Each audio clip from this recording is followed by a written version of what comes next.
어두운 밤 제9장 이 밤이 영을 어둡게 할지라도 영을 비추고 빛을 주기 위함이다. 이 복된 밤을 두고 여기 할 말이 더 있다면 비록 영을 어둡게 할지라도 오직 일체의 사상에 대한 빛을 주고자 함이라는 것이다. 그러므로 영을 낮추어 비참하게 만듦도 높여주고 올려주려 함이요 가난하게 만들어 자연의 모든 것과 정에서 비워놓음도 매사에 걸림이 없는 공번된 마음으로 저승과 이승의 일체 사상을 영묘하게 맛보고 즐기라 함이다. 마치 어느 요소가 자연계의 온갖 실체와 복합체에 들어가려면 다시 말해서 갖가지 맛과 내음과 빛깔에 참여하려면 제 나름의 빛깔과 내음과 맛이 따로 있어서는 안 되는 것처럼 영혼도 순일 청정하여서 자연의 습관적 및 현실적 애호를 벗어나야 걸림없는 영으로 자유로이 하느님 예지와 통할 수가 있으니 여기서 영혼은 그 청정 순결로서 온갖 것에 온갖 맛을 뛰어나게 맛보는 것이다. 이러한 정화 없이는 영성의 맛을 마음껏 다 느끼고 흐뭇이 맛볼 수 없으니 습관적이건 현실적이건 단 하나의 애호나 정붙인 무엇이 있다면 온갖 맛을 뛰어나게 지닌 사랑의 영의 그 심오한 맛을 느끼거나 얻어볼 수가 절대 없을 것이다. 이스라엘 백성은 이집트에서 맛보았던 고기와 음식 생각이며 그 기호가 남은 이유 하나 때문에 광야에서 풍미로운 천상의 빵을 맛들일 줄 몰랐다. 그 빵은 만나로서 성경에 의하면 온갖 풍미가 다 있어서 각 사람이 원하는 대로 맛이 돌았다. 이와 마찬가지로 영혼이 현재적이든 잠재적이든 어느 애호나 부분지 아니면 다른 어느 지각에 오염이 되어 있으면 영혼은 그가 원하는 대로의 청정무해한 영의 낙을 미처 맛볼 수 없다. 그 이유는 완전한 영이란 신스러워서 그의 애호나 정감이나 지각 등이 자연의 그것들과는 월등히 다르고 차원이 높기 때문 따라서 현재적이건 잠재적이건 하나를 용납하려면 한 주체 안에 양립할 수 없는 이율배반처럼 다른 하나를 몰아내거나 없애야 하는 것이다. 그러므로 영혼이 이 드높은 데까지 다다르면 관상의 어두운 밤이 영혼의 낮은 데부터 부수고 없애어서 스스로 어둠 속에서 메마르고 궁하고 비어있는 것이 절대로 필요하니 장차 받을 빛이 까마득히 높은 하늘스런 빛으로서 자연의 모든 빛을 초월하고 자연적으론 이성이 용납할 수 없기 때문이다. 이와 같이 이성이 이 빛과의 일치에 도달하고 완전성의 지위에서 스스로 신스럽게 되기 위해서는 우선 자연의 빛을 씻어 없애고 어두운 관상의 힘으로 당장 어둠 속에다 이성을 집어넣어야 한다. 이 어둠은 영혼이 오랫동안 제 나름으로 인식하느라 자리가 잡힌 그 습성을 없애고 그 대신 신스러운 빛을 받아들일 때까지 계속한다. 그리고 저 인식을 위해서 지니던 힘이 자연의 것이었기 때문에 여기서 당하는 어둠은 영의 깊은 실체에서 마치 실제적 어둠처럼 느껴지는 까닭에 짙고 무섭고 매우 견디기 어려운 것이다.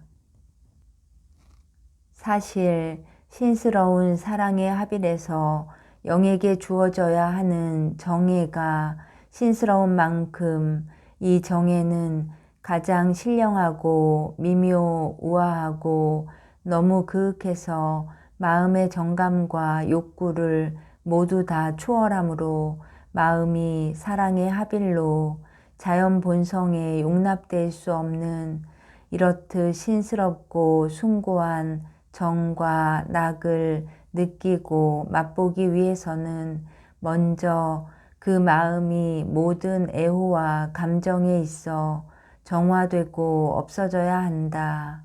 그리고 하느님이리건 사람이리건 거기에 정 붙이던 습관을 버리고 마음이 메마르고 궁해야 바삭바삭하게 물기가 없이 이 어두운 관상의 불에 단련이 되어서 토비아가 열화 속에 넣었던 물고기의 염통처럼 맑고 티 없는 마음가짐과 닦여지고 건전한 입천장을 가지게 될 것이니 그래야만 하느님 사랑에 심오 희한한 접촉을 느끼게 되는 것. 영혼은 이 접촉으로 말미암아 신스럽게 변화되고 이전에 지니던 현재적 및 잠재적 모든 장애를 몰아낼 것이다. 또한 이 어두운 밤이 영혼을 준비시키는 사랑의 합의를 위해서는 영혼이 하느님과의 통교에 있어 어느 영광된 장엄을 지녀야 하는 것이니 이 통교에는 영혼이 자연적으로 가질 수 있는 일체의 풍요를 초월하는 헤아릴 수 없는 유열이 간직되어 있다. 박약하고 불순한 자연 본성으로서는 합의를 받지 못하는 것. 이사야의 말대로 하느님께서 마련하신 것은 눈이 보지 못하였고 귀가 듣지 못하였고 사람의 마음에 들어온 적이 없는 것이기 때문이니 우선 영혼이 마음의 진공과 청빈을 말끔히 씻어야 묵은 인간을 벗고 진공무의가 되고 이 밤을 힘입어 얻어지는 저 새로운 진복 생활을 할 수 있을 것이니 그것이 곧 하느님과의 합일의 상태다. 이 경우 영혼은 신적 및 인간적 사상에 관하여 보통 감각이나 자연지가 미치지 않는 공번되고 맛스러운 신적 감각 및 지견을 가지는 데까지 도달해야 하므로 왜냐하면 마치 영이 감각, 신적인 것이 인간적인 것과 다르듯이 이전과 아주 다른 눈을 가지고 일체를 보는 까닭에 모름지기 영은 보통 감각에 있어 야위고 닥달질을 받아야 하는 것.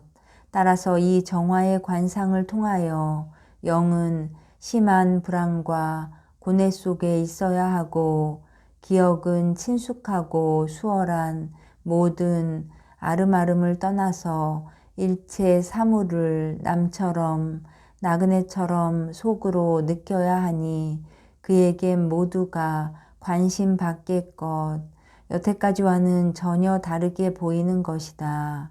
이 밤이 영혼을 사물에 대한 일반 통념에서 이런대로 끌어내기 때문인데 이는 신적 상념에 끌어올리기 위함이요. 신적 상념은 인간의 사고방식과 너무나 다른 것이다. 여기서 영혼은 자기를 떠나 온회 속을 거니는 듯 때로는 홀린 듯 반한 듯 보고 듣는 모든 것이 묘하기만 하여서 평소에 일수 당하는 일들이 그저 신기하고 야릇하게 보이기도 한다. 이것은 사물에 대한 보통 감각과 일반적인 통념에서 영혼이 벌써 그만치 멀어지고 남이 되어가기 때문인데 이렇게 됨으로써 이승것에 죽고 신스러운 지견에 살라는 것, 이야말로 이승보다 저승의 것이다. 이 모든 쓰라린 정화는 결국 하느님의 이러한 힘으로 말미암아 영혼이 생명 안에 다시 나기 위함인데, 고통과 함께 구원의 영이 분만된다 함은 이사야의 말에도 그 사실이 있으니, 주여 당신 얼굴에서 우리는 잉태하였고 상고를 치렀어도 구원의 영을 낳았나이다 라고 하였다. 이뿐 아니라 영혼이 이 관상의 밤을 통하여 마음의 고요와 평화, 즉 성경 말씀대로 모든 감각을 초월하는 즐겁기 짝없는 정일에 다다르려면 첫 번째 평화를 다 버려야 한다. 이 평화는 영혼에게 평화와 같이 보였지만 불완전에 휩싸였기 때문에 참다운 것이 아니었다. 영혼이 제멋대로 생각한 평화였던 까닭이다. 말하자면 두 쪽 평화, 즉 감각과 영의 평화로 영혼이 풍성하게 느껴져서 감각과 영이 정의를 얻은 듯 했지만 실상은 내가 보기에 불완전한 것이다. 따라서 영혼은 이러한 평화를 씻고 거두고 없애야 하는 것이니, 이미 우리가 이 밤의 고통을 밝힐 때 인용한 예레미야의 말씀이 이것을 느끼고 슬퍼하였다. 평화에서 내 영혼 쫓겨났고, 이것이 바로 영혼이 제 안에 지니는 숱한 의욕과 상상과 투쟁에서 비롯된 괴로운 혼란으로서 영혼은 스스로가 처해 있는 비참을 느끼고 깨닫는 만큼 자기는 이 혼란 속에서 영영 망하고 행복도 다 끝나는 줄로 생각한다. 그러노라면 고통과 비탄이 영혼 안에 깊이 사무쳐 마음속으로 호된 울부짖음이 일어나고, 심하면 입으로 튀어나오고 눈물로 쏟아지는 수가 있다. 그러나 이렇게라도 속이 풀리는 때는 매우 드물다. 다윗은 이런 일을 잘 경험했는지 어느 시편에서 다음과 같이 말했다. 나는 깔아지고 아주 으스러지고 애끓는 마음에서 소리는 터져 나오나이다. 터지는 소리, 그것은 심한 고통을 말함이니 과연 어느 때는 영혼이 자기가 처해 있는 이러한 비참을 갑자기 그러나 예리하게 상기하면서 너무나 흥분하고 감정이 한박 고통과 비탄 속에 빠지게 되어서 내 신음이 물처럼 쏟아지는구나 라는 이 말로 같은 처지에서 고생하시던 성자 욥에게나 비길까, 나는 어떻게 표현할 말이 없다.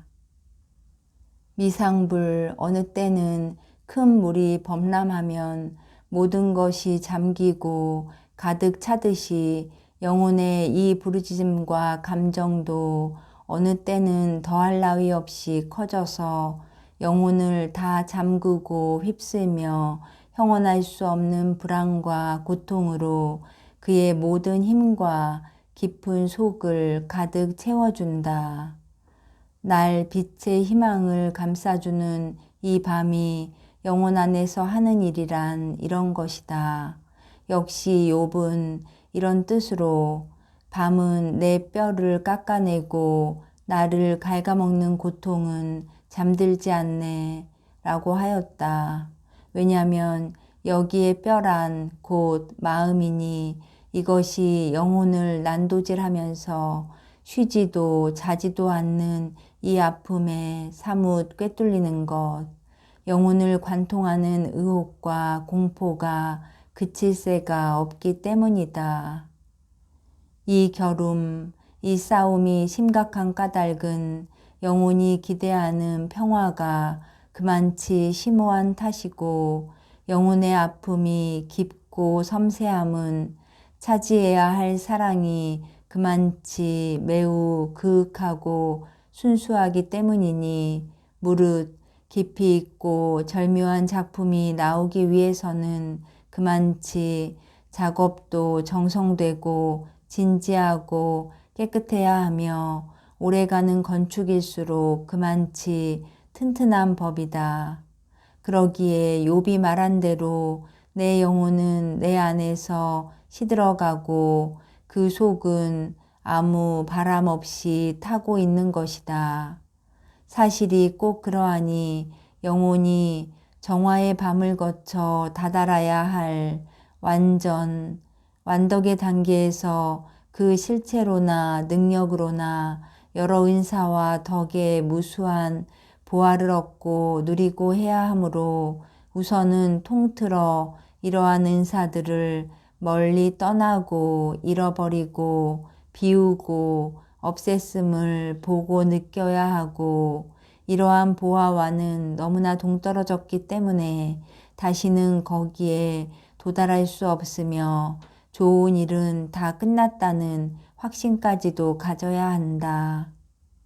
마치 앞에서 인용한 예레미야의 나는 언제 행복하였던가 라는 말씀 그대로인 것이다.